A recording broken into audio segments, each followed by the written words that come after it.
2024 IPL মরশুমে পটু হাতে দল সাজিয়ে জয় তুলে নিয়েছিল কলকাতা নাইট রাইডার্স। এমন অবস্থায় শক্তিশালী টিম ঘোষণা করে দক্ষ ক্যাপ্টেনের অভাবে ভুগছে কেকেআর।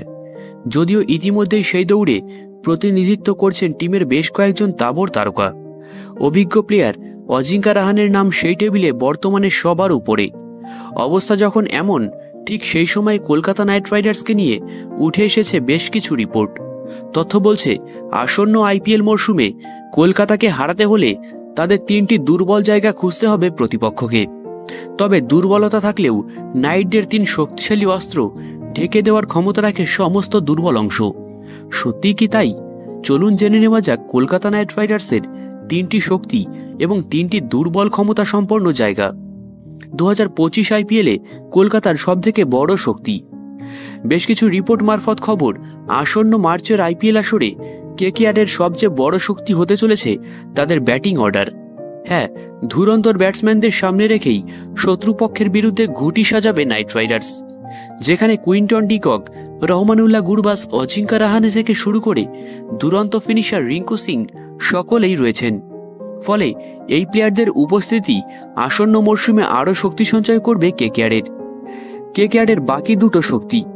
2025 ইন্ডিয়ান প্রিমিয়ার লিগে প্রতিপক্ষ টিমের কাছে ভয়ের কারণ হয়ে উঠতে পারে কলকাতা নাইট রাইডার্সের দ্বিতীয় শক্তি, টিমের অলরাউন্ডার ডিপার্টমেন্ট।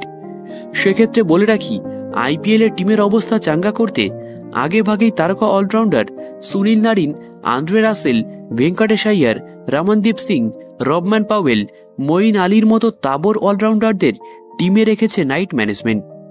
অলরাউন্ডার শক্তির পাশাপাশি কলকাতা তৃতীয় বৃহত্তম শক্তি হিসেবে আইপিএলের ময়দান দখল করবেন স্পিনাররা। সেই লাইন আপে ইতিমধ্যেই নাম জুড়ে গিয়েছে বরুণ চক্রবর্তী থেকে শুরু করে সুনীল নারিন, মায়াঙ্ক মার্কান্ডে এবং মঈন আলীর মতো ঘূর্ণিবাজদের। তো কলকাতা নাইট রাইডার্সের 3টি দুর্বলতা এবার দেখে নেওয়া যাক। আসন্ন আইপিএল সিজনে নাইট শিবিরের সবচেয়ে চিন্তার কারণ হয়ে উঠবে টিমের অভিজ্ঞ পেসারদের ইনজুরি। বলা বাহুল্য, বর্তমানে হর্ষিত রানা ছাড়া আর কোনো কিন্তু ইনফর্ম ফাস্ট বোলার টিমে কিন্তু নেই। অ্যান্ড্রিক নকিয়া, স্পেন্সার জনসন, বৈভব অরোরা এবং উমরান মালিকের মতো পেসাররা স্কোয়াডে রয়েছেন ঠিকই, তবে তাদের মধ্যে চোটগ্রস্ত অবস্থায় দিন কাটাচ্ছেন নকিয়া। বাকিদের চোট সেভাবে না থাকলেও ফর্মের কারণে ধুঁকছেন সকলেই। নাইট শিবিরের দ্বিতীয় দুর্বলতা হয়ে উঠবে টিমের মিডিল অর্ডার। হ্যাঁ, গত বছর ভেঙ্কটেশ আইয়ারের সাথে টিমের মিডিল অর্ডার সামলানোর দায়িত্ব ছিল শ্রেয়াস আইয়ারের। তবে এবার তিনি পাঞ্জাবের ক্যাপ্টেন, তাই টিমের হয়ে মিডিল অর্ডার সামলানোর দায়িত্বটা পুরোটাই গিয়ে পড়েছে ভেঙ্কটেশের কাঁধে। ফলে তিনি মিস করলেই বিপদ। কলকাতা নাইট রাইডার্সের 3 নম্বর দুর্বলতা হল টিমের ছেলেদের বেশিরভাগেরই দেশের হয়ে আন্তর্জাতিক মঞ্চে খেলার তেমন অভিজ্ঞতাই নেই। নাইট শিবিরের অধিকাংশ প্লেয়ারই জাতীয় টিমের হয়ে আন্তর্জাতিক মঞ্চে সেভাবে আসর জমাতে পারেননি। কাজেই ক্রিকেটের আন্তর্জাতিক ক্ষেত্রে প্রায় অনভিজ্ঞ প্লেয়াররা আসন্ন আইপিএল মরশুমে কলকাতার বিপদের কারণ হয়ে উঠতে পারেন।